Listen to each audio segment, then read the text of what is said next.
All right, guys, welcome back to another episode of the Forge Your Life podcast. Today, with your host, Richard Fu from The Ultimate Man and richardfu.com. Today, I have a special guest, as every other episode, but today's one's really special, right? I have my good friend who I've just met over the internet right now. His name's Brock Bowen. He is, as he describes, an adventurous. He is the health and wellness expert. He is a Lifetarian.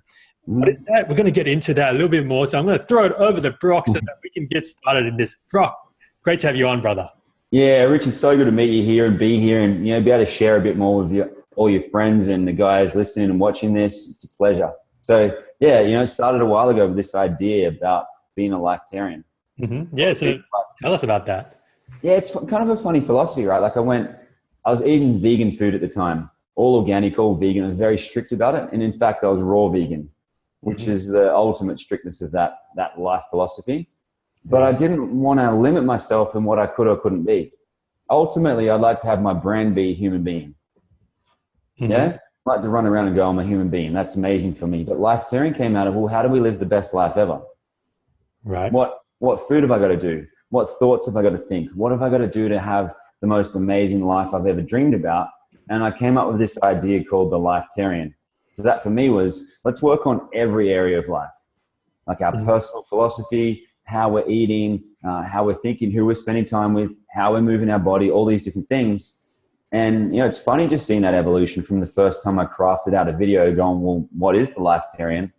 And seeing who I am today and seeing where I'm going. And it's an interesting time, I feel like, in terms of our evolution as humanity and all the different decisions we're making and how instead of competing, we're collaborating and coming together more. It's just amazing times to be alive. So yeah, really grateful. Oh man, I like that perspective, man. And I'm really interested to understand, talk us through your own story, Brock, like how you actually figured out that, hey, maybe it's time to actually stop competing, start collaborating. Maybe it's time for me to actually start looking after my body instead of feeding it the trash, we'll say, right, that the world throws at us sometimes. And not just only food, but in terms of thoughts and all these other things as well. Talk us through this journey that you went through to discover, I'm guessing you discovered yourself first, and then that's how you can actually become the Lifetarian. It's a fun one to go through. I appreciate the question because it's fun to go through and see where it drops in. And it's just interesting in terms of life and health. I kind of discovered bodybuilding like a lot of young men. Right. You go and you eat a lot of protein powder, you get big and you do all that sort of stuff. And yeah, it's cool. I was probably about 10 kilos heavier than I am now. I didn't have a lot of energy, but I looked pretty. My dad used to call me show muscles. That's interesting that you said you looked good, right? You looked like you were, alive, but inside you weren't feeling it, right? Talk us through that, man. Talk us through that and just working through that. Yeah, it was cool. So I still had good, to most people I had a lot of energy, but to what I knew was possible, not really. In terms of the energy and clarity and the things I knew was available to me, I always had this sense, and I kind of still do, that so much more is available right now than we can perceive. I've always been hungry and curious for more, in whatever form that is. And so for a while, it was the conversation going around me was, let's go to the gym, let's do weights, let's have this conversation. Yeah. And I liked it for a while, but I go, well, that's fun, but what do I really want? And I went along the journey, and I had a career in recruitment at one point, and I was the kind of guy that you put me in a job and I'll get promoted very quickly. Yep. But I felt like the job, I feel like I've always been an entrepreneur. Even as a kid, I was doing entrepreneurial stuff. I had people working for me in high school. Oh, really? What were you doing in high school, man? Talk us through that. No, I had a job I used to do soccer refereeing. Then I worked at a delicatessen. But then I started putting up real estate signs.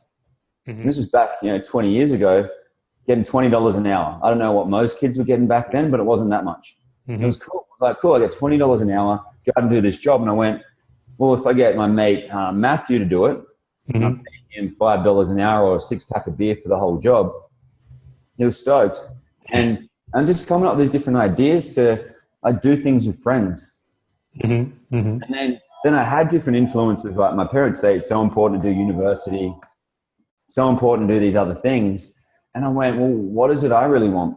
And I embarked on a bit of a career path, which, to be honest, working in a normal job, for some people, it's the most amazing thing. And I pay honor to those people. It's important. And for some of us, it's a different thing. And I feel like as kids, as young men, we always knew that, but we question it. And then we listen to the conversations around us. I know I did. And instead of going directly for what we want, we wait a little while. And so essentially where I've come now is to go, well, as the Lifetarian, I have full permission to do whatever I want, whenever I want. That's giving myself the full spectrum. And then when I play in that, so that's infinite possibility. And the choices that I'm making and bring it down to what is it that I want in the now, so that I can truly live in the wow. I love it. without even having to know how. That's what I love. If I go, this is the vision, there's obviously going to be a blueprint and a map to get there in terms of the action steps. Yes. But I love, like, this is the thing I want to get to now is how do we create a future that's never existed before?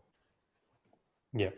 In such a way that we make the planet better for all of us. That's the questions I've been playing with lately. And, you know, if I can go on so many tangents with that story, but always, you know, even at school in year 12, I always wanted more. You had to do 11 units at school. Mm-hmm. I don't know what your school was when you went through, but we had to do 11 units minimum. I did 15. I was like, pushing it. Yeah, I just went, well, it's fun. I still had more time. And I still kind of have that thing, you know, when I coach and mentor people now, I go, well, do you really not have enough time? Or is that the story that you're telling yourself? And I always been that, like when we talk about the competition, I was always that little bit aggressive, a little bit like, let's get ahead a bit more. And that to be honest, that doesn't work for me anymore. I got to that point where I was like, I have to do more, I have to be more, you know. Say you and I go for a bike ride. Yeah, you'd have to beat me. I got to beat you. It doesn't matter what I got to do, I'm going to beat you. You know, it's fun to have that available, but to be in that energy personally myself, and for you to have that experience, it's not that much fun to hang around. Yes. And so, but if we can have this experience where whatever you're doing, say I know you do events and things now, say I come along to one of your events, when we don't compete, when you're up on stage, I'm sitting there watching you intently, taking notes furiously and go, what does this kid know? What else can I learn? That's a different space to come from, and then we all get better. And the more that I come from that space now, it's been a work in progress. Wow, man. And I think you touched on something so important here is that, especially as men, right, there's this huge competitive drive, there's huge ego battle sometimes, right? And so what happened to you, right? Like, where was that point in your life where you realized this isn't working for me? If anything, it's probably even costing me more energy and more potential to try and compete and be better than someone else rather than to just be in the now so I can live in the wow. Yeah, it's an interesting question to reflect. I think one of the biggest times was I worked for a well-known vitamin company. If I said the name, doesn't matter, but I worked for that company for a while and I was one of their top performers. I did it the way that I knew.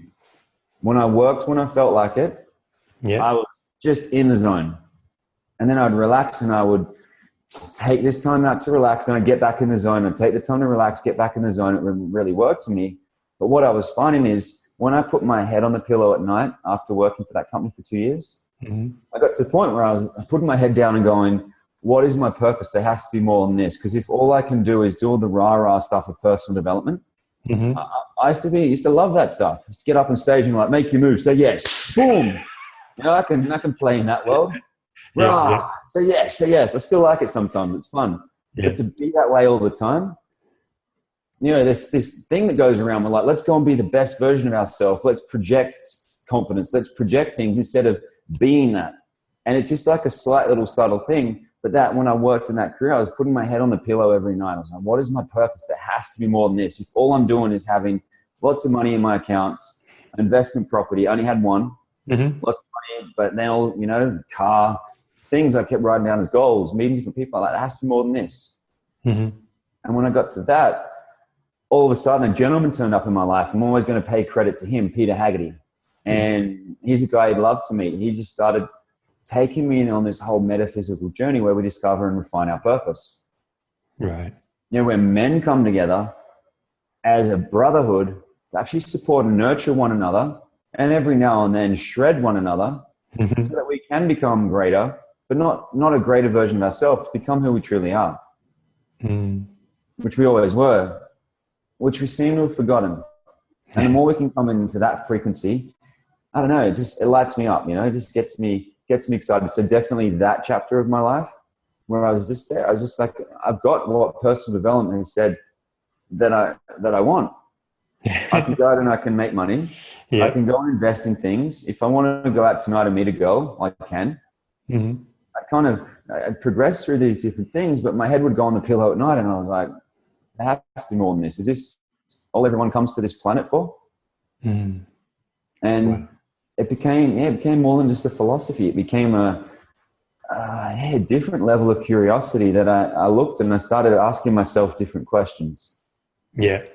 Yeah. I started spending less social time and more engaged present time. That's probably a big difference. You know, when I spend time with people now, I want to pay full attention. When we hang out, and we will, I just feel it. When we spend time together, I want to be there with you and you be there with me.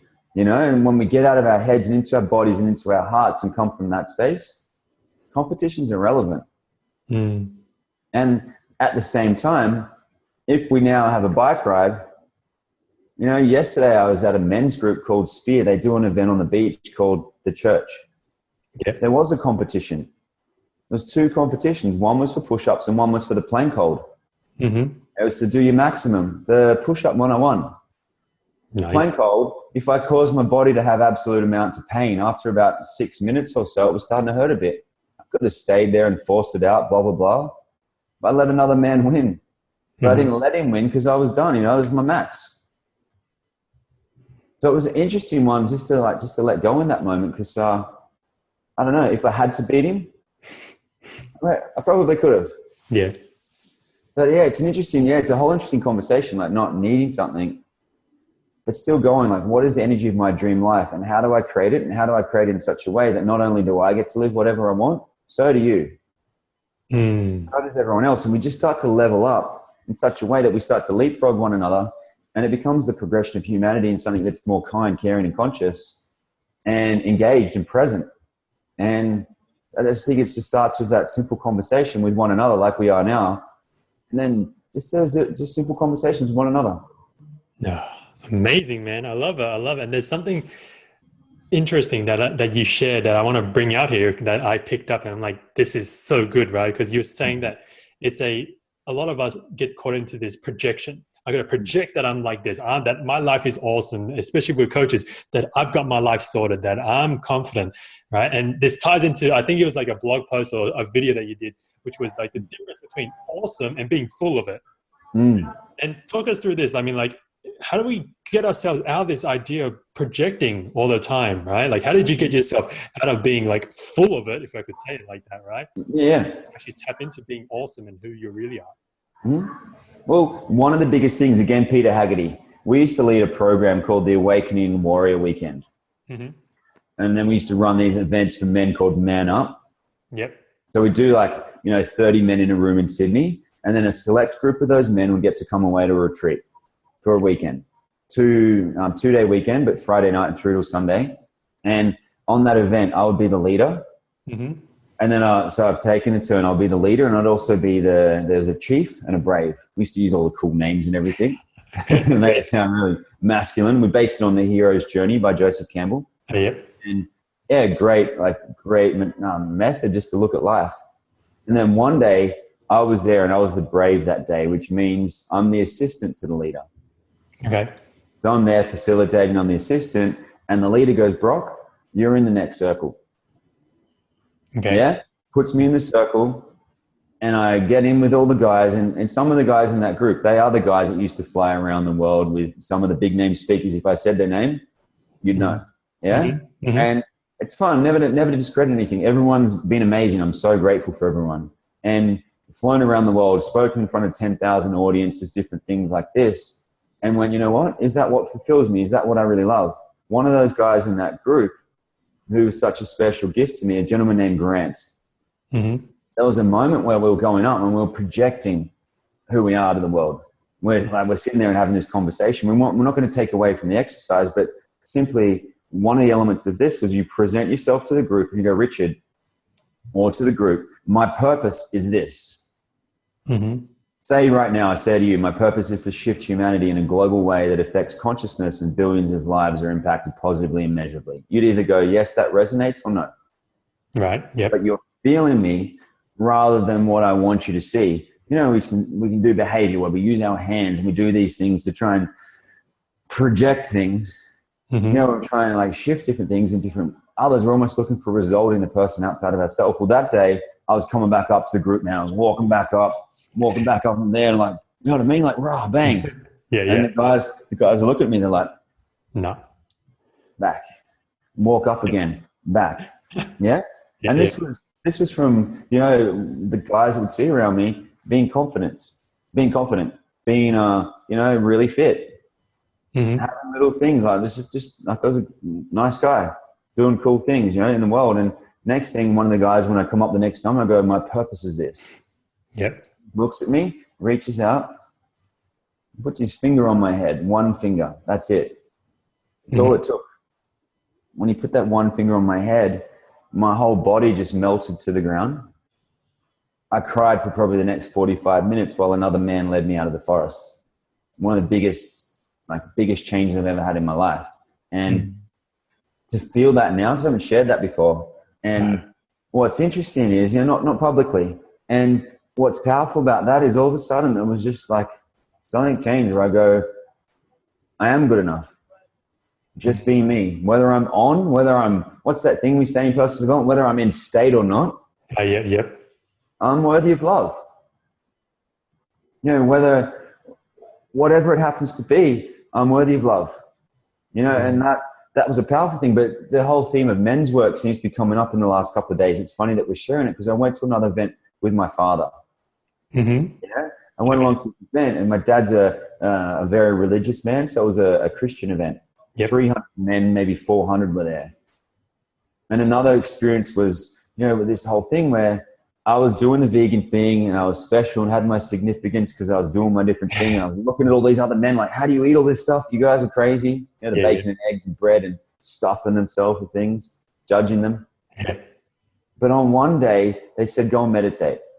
And I sat there and meditated for maybe like 30 minutes or an hour.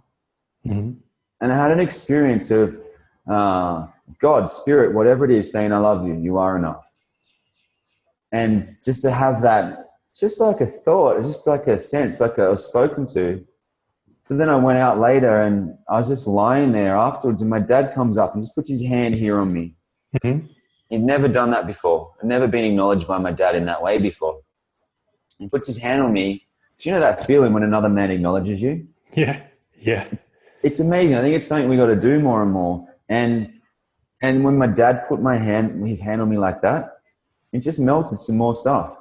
And there's been other times where, you know, another man has done that for me. My uncle did it in America. I'm just like, that story just popped to me too, where I went away to America and I used to do the personal development. I used to have a couple of businesses that I was doing years ago and somewhat of out of success. But I went away from what I perceived was all that success. I remember being so homesick, so like missing my family, all these different things. And I went and saw my uncle and just such a beautiful man. He's a pastor of a church as well. I was talking just that bit of a theme. It's been a bit of a part of my heritage. And I arrive at his place. He goes, you can do whatever you like. Pretty much, you know, he's like, I love you for being here. It's a pleasure to have you. We love you. And then he invites me to church and he goes, I'm going to leave the keys to the car because I know you're going to need a big sleep after you flight over here. I'm going to leave the keys for the car. Leaves them. I wake up, sleep in. I've already slept in. Then I have a slow breakfast, do all these things. By the time I get to the church, I don't know how I got there. He goes, don't worry, you'll know how to get there. A few little insights in this whole story. Don't worry about it. You'll know how to get there. He says it to me. He speaks that word of wisdom and vision. I get in the car, drive the car, and I turn straight up to the church. I get there. It's 40 minutes after the service has started. He's waiting out the front for me, which was radical. Like, he's just waiting there out the front for me and gives me a big hug and goes, we probably better get in. And then he stood up the front, did his thing. And as he chatted to me, as I saw him up the front, I'm in the audience with the congregation, and he gets me to stand up and he goes, this is my nephew from Australia who I love. Please welcome him here. just broke through some stuff, man.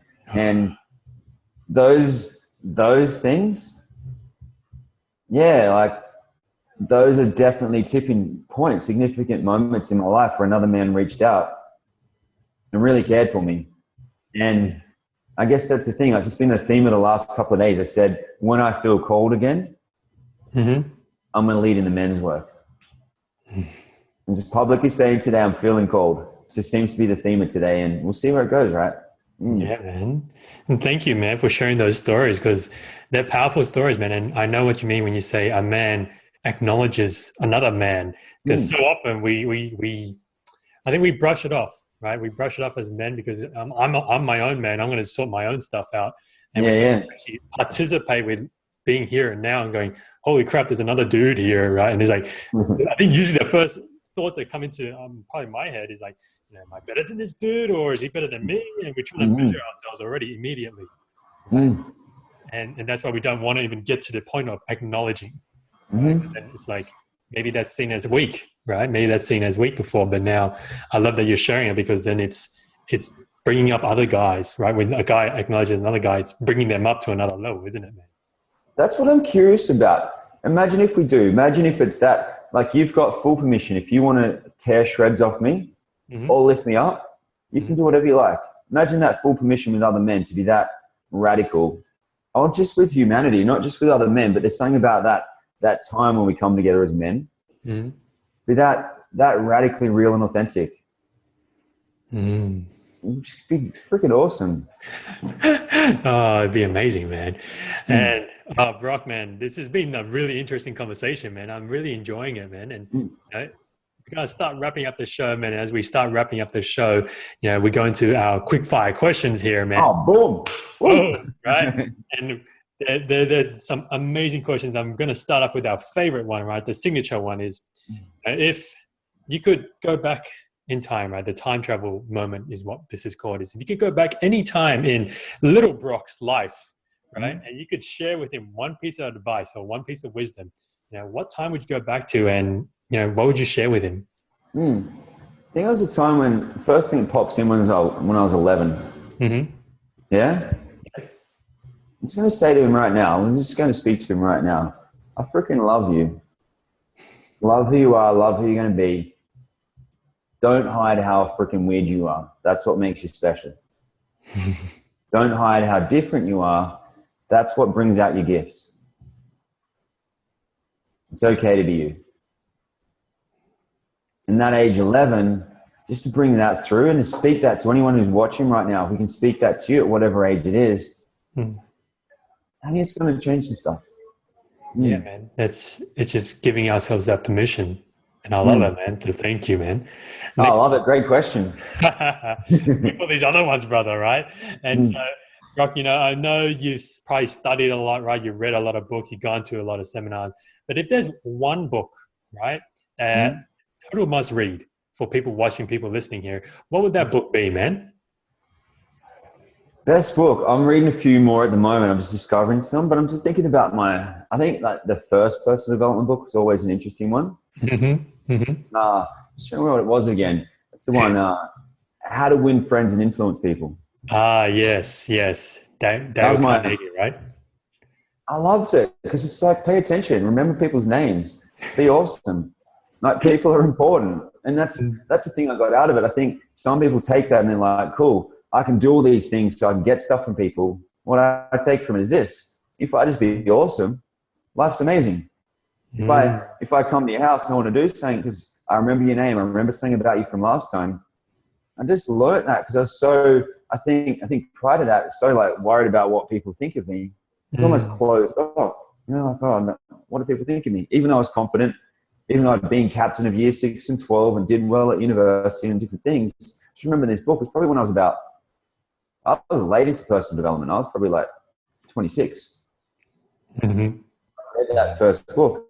I don't even remember who got it, but I just read it and read it and read it. And I started learning these things where I'm like, cool. So if I've got to remember someone's name, I think of Richard. So I think of you, Richard Branson, Bang Dick. All of a sudden I can remember people's names. Yeah. And I don't know. I just love people. Oh, awesome, man. We'll add that into the show notes. And good recommendation, man. That's a really good book. And this question, I'm really excited to ask you this question, Brock, man. Because this is one for the men, right? So, at the Ultimate Man, we work a lot with men. And I feel this, Brock. I feel that the modern world has evolved and it's revolutionized so many things.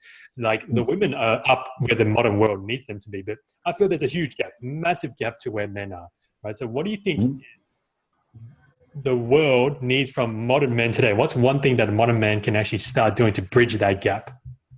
For sure. So I think the first one is this: give women permission to do whatever they like. There's so many men now holding on, controlling their women, because what we used to do 50 years ago is you're in control.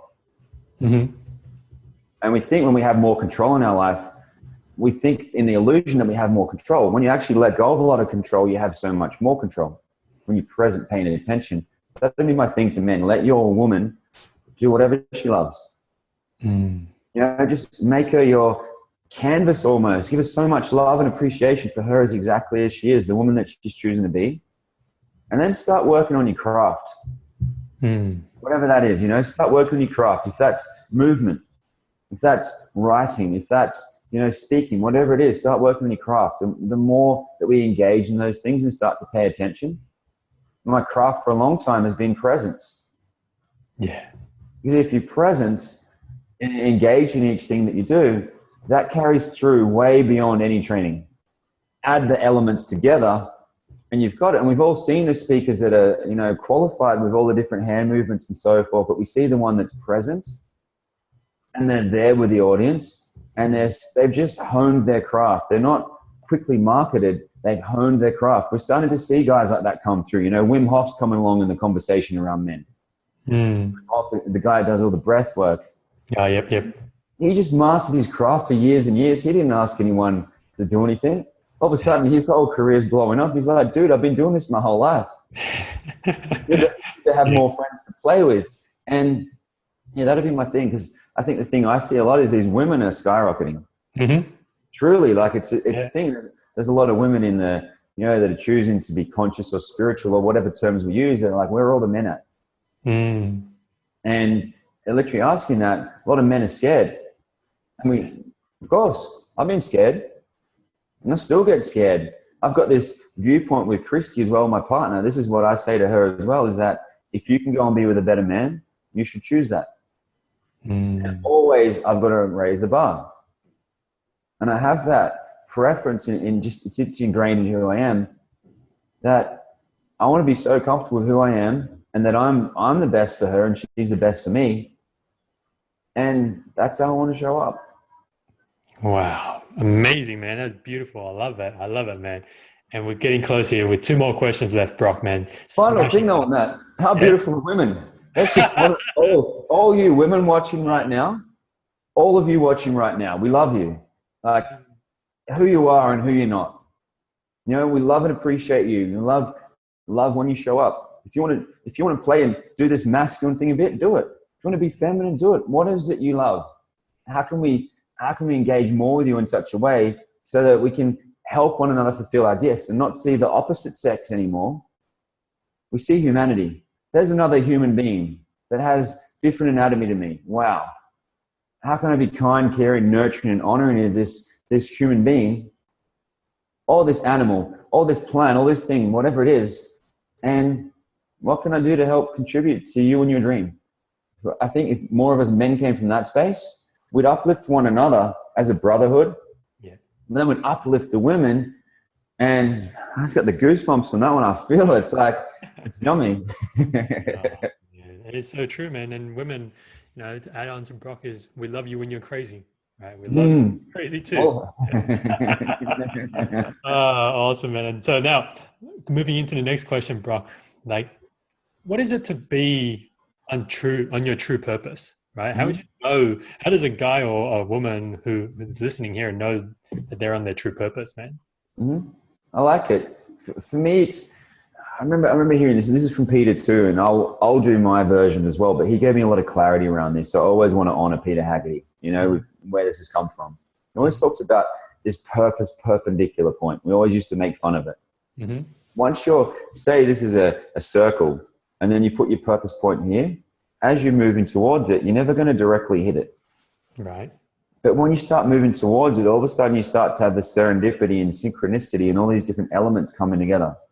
Mm-hmm. That was one phase of what we talked about. And the other one, what we talked about too, is a lot of people think that when it's purpose, it's always going to be easy. You know, they think it's all green lights and everything. And I don't think it is. I literally look at my life and go, what is it I'm willing to fail for? So when I look at my purpose, when I get to that point, when I've asked why so many times, a lot of people talk about the why. I think it's a really powerful question. Mm-hmm. I want to get to the point where it's no why anymore. It's just, this is what I know I have to do. And when I can eliminate all the different whys, there's no longer any intrinsic motivation. It's, this is what I know to do. This is what this trip has been about for me in so many elements of my life where, you know, even going on that purpose, my purpose for a while that I felt so called to, the expression of it was to have an organic fruit and vegetable business. Just as it got to the success point where we had an investor wanting to put $1 million in it, I was called elsewhere. Not the easiest thing ever to do. Yeah. But then I keep meeting other people who have had a similar vision where they feel called to something else. And we keep elevating where we're going in such a way that we can have bigger conversations. And that for me is a purposeful life. Love it, man. Thank you for sharing, man. And the final question here, bro. I want to ask you all these questions back, but we'll have to do it another time. Exactly. For your show, man. For your show. Last question here, bro. If you had 30 seconds left to live and you were surrounded by, you know, your partner, Christy, your family, you know, your friends, people that you've made an impact on, all the men that you've led in your tribe, what would you say to them? I love that. Just give me a moment. Thank you all for being here today. I love you. And this is not a day we leave one another. This is a day we meet in the space we've all been talking about, the space we've called forward. And I'll always be with you if you ever need me. Just receive me into your heart and know that I will be with you. And you are blessed and you are enough. And Christy, thanks for all the love and the adventures. Beautiful. Love it, man. Love it. Brock, man, it's been an awesome pleasure having you on the show, man. Thank you so much, brother, for jumping on. And for the people who want to learn more about yourself and your work, where's the best place they can reach out? I'll check it out. You guys are welcome to add me on Facebook. I still have a few things left there. You can add me up on the Lifetarian page. That's the same for Twitter and Instagram and that stuff. But I like I've got a website, brockbowen.com. So, awesome. www.brockbowen.com. And love to meet all of you. I got a final thing I'm going to share with you guys. This is a little magic trick. Magic is it's literally, we call it magic, but everything we experience right now, even that I can move my hand, is a miracle. How did I just do that? But we don't contemplate these things all the time. We just get used to it. Like, this is what we do. Well, what I want you guys to do this, if you'd ever like to see me in the flesh or Richard in the flesh, you want to call us in, you can do this to me too now, brother, because we're going to see each other soon.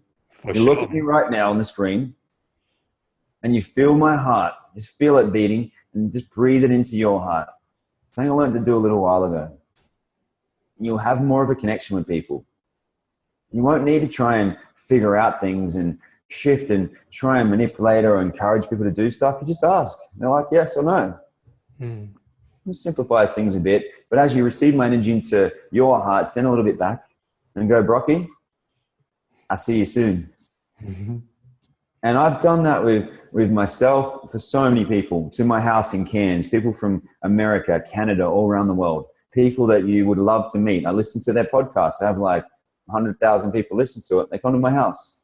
And so that tool, if you guys apply it and feel what it is and practice it, it's not always going to work. You know, I'm calling in Elon Musk on this trip. For the project I want to run, and most of you guys are going to know who Elon Musk is. And when it's the right time, like Richard and I are doing this conversation today, it feels just perfect timing. I think you'd probably agree with that. Yeah, it just feels like, it's worked out perfect. Of course, man. Beautiful technique, man. Love it, Brock, man. So once again, brother, thank you so much for jumping on, man. Yeah, and guys, this wraps up another episode of the Forge Your Life podcast. Today with the Lifetarian Brock Bowen. And I want you to do us a favor. Brock doesn't want to keep this a secret. I don't want to keep this a secret. Make sure we get this message out there. Head on over to iTunes to rate the show. And of course, you can go to richardfood.com to grab the show notes and all the resources that Brock has shared with us. And finally, remember to go out there, go live with love and go smash it. And I'll see you again on the next one.